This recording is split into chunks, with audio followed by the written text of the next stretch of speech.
ஓம் சாந்தி. நாம் சதா சுகசுரூபமாக இருக்கும் ஆத்மா. நாம் திடத்தன்மையுடைய ஆத்மா. நாம் சதா ஏகாந்த பிரியராக இருக்கும் ஆத்மா. நமக்கு பகவான் படிப்புகின்றார். நம்மிடம் ஞானரத்தினம் இருக்கின்றது. இந்த ஞானரத்தினங்களின் சம்பந்தப்பட்ட தொழிலை தான் நாம் செய்கின்றோம். நாம் இங்கே ஞானத்தை கற்றுக்கொள்கின்றோம். அனைத்தும் நாடகத்தின்படி நடக்கின்றது.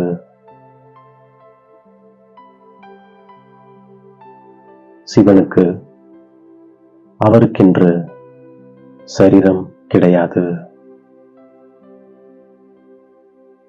மூலவதனத்தில் சிவத்தந்தை மற்றும் சாலிகிராமங்கள் இருக்கின்றன.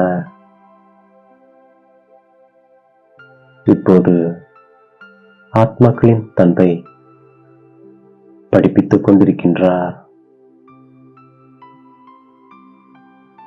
நாம் இப்போது கிருஷ்ணபுரிக்கு செல்கின்றோம். இப்பொழுது கிருஷ்ணபுரியின் ஸ்தாபனை நடந்து கொண்டிருக்கின்றது. நாம் இப்போது ஞானரத்தினங்களின் தொழிலை செய்கின்றோம். இப்போது நமக்கு சிருஷ்டி சக்கரம் எப்படி சுற்றுகிறது என்ற ஞானம் கிடைத்திருக்கின்றது. இந்த சக்கரம் அநேக முறை சுற்றி வந்திருக்கின்றது. ஒருபோதும் நிற்காது.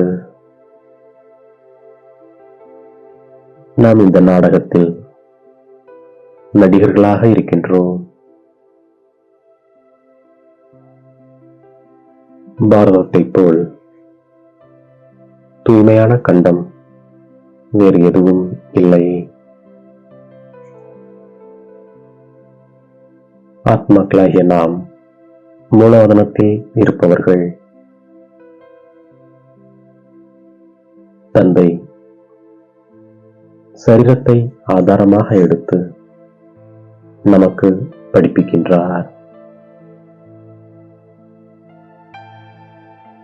ஆத்மாக்களாகிய நம்முடைய பார்வையும் தந்தையின் பக்கம் செல்கின்றது.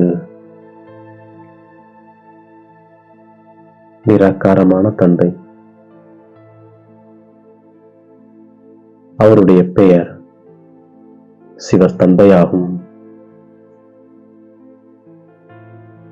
ஆத்மாக்களாகிய நம்முடைய பெயர் ஆத்மாவே ஆகும்.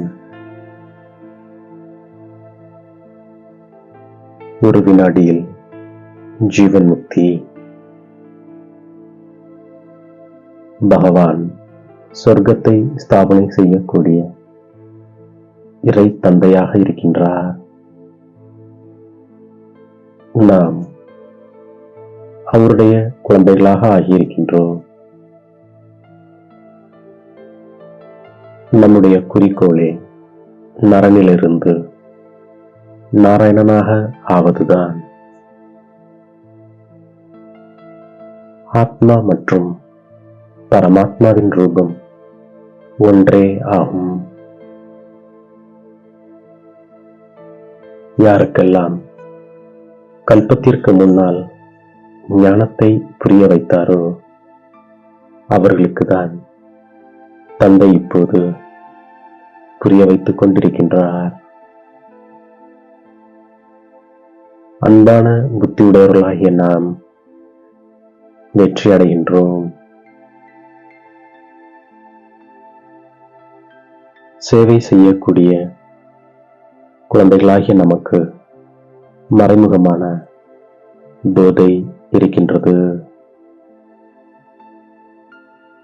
நம்முடைய இந்த படிப்பும் மறைமுகமானது.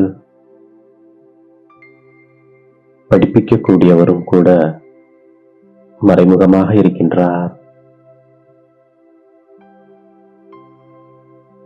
நாம் புதிய உலகத்திற்கு சென்று லட்சுமி நாராயணனாக ஆவோம் என்பதை அறிந்திருக்கின்றோம்.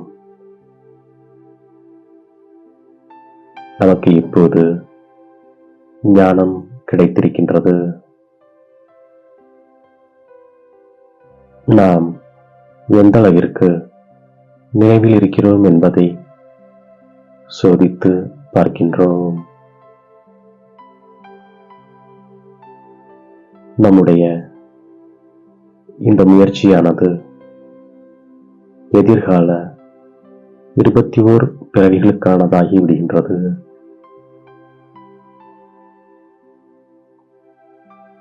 நாம் உயர்ந்த பதவி அடைவதற்கு முயற்சி செய்கின்றோம்.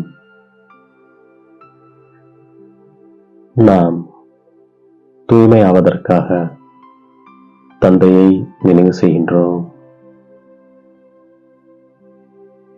நாம் நன்றாக படித்து உயர்ந்த பதவி அடைய வேண்டும் என்ற கவலை நமக்கு இருக்கின்றது.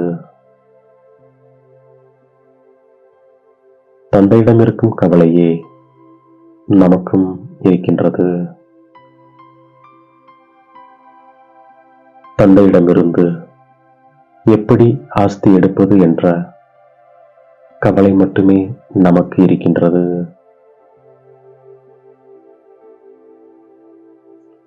எப்பொழுதாவது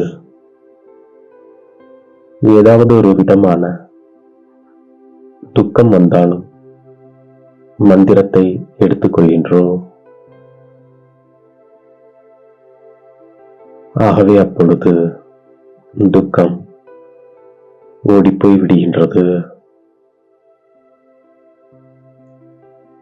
கனவிலும் கூட சிறிதளவும்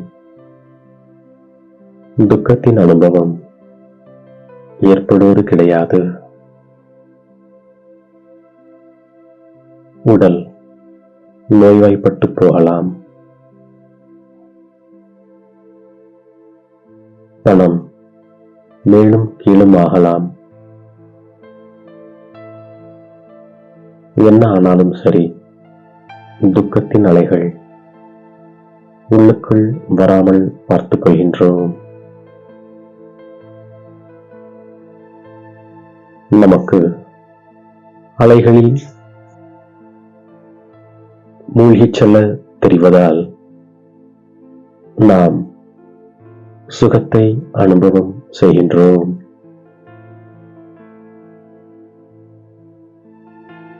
நாம் ஏதோ ஒரு விளையாடுவதைப் போல அலைகளில் குதித்து கடந்து செல்கின்றோம்.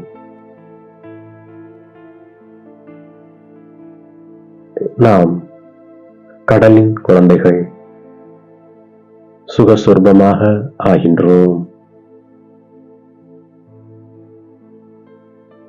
மறைமுகமான குஷியில் இருந்து கொண்டு நாம் சேவை செய்கின்றோம். மனம் உறுத்துகின்ற அளவு அரிக்கக்கூடிய எந்த ஒரு காரியத்தையும் செய்யாமல் இருக்கின்றோம். நாம் எந்த அளவிற்கு நினைவில் இருக்கிறோம் என்பதை சோதித்துக் கொள்கின்றோம். நாம் நல்ல விதத்தில் படித்து உயர்ந்த பதவியை அடைய வேண்டும் என்ற கவலை நமக்கு எப்போதும் இருக்கின்றது.